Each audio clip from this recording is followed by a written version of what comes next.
DIG గారి కూతుర్నే పెళ్లి చేసుకుంటున్నాడంటే మనోడు సామాన్యుడు కదలోయ్. రండి.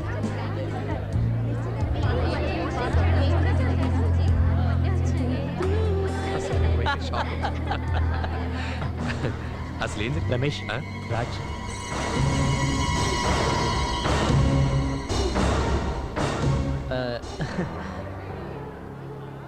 ఏమిటిదంతా? నీకు చెప్పలేదు కదా ఇవాళ నన్ను ఇస్తాన్నారా? నన్ను ఎందుకు మోసం చేశావు? ఫ్రెండ్ పిలవలేదని.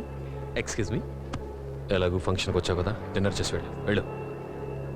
రై, స్నేహమే జీవితం అనుకున్నాను. ఎక్స్క్యూజ్ మీ, అలా అనుకుని అన్నీ పోగొట్టుకున్నాను.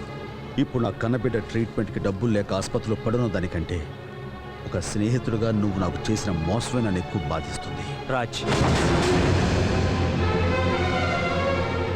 అల్లుడు గారు, ఎనీ ప్రాబ్లం?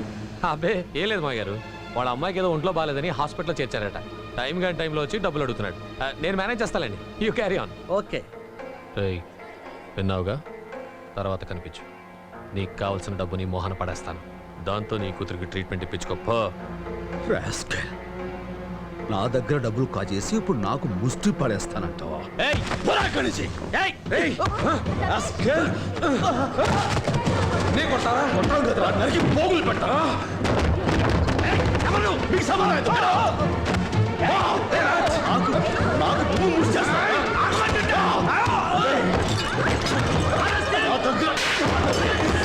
డబ్బు తీసుకుని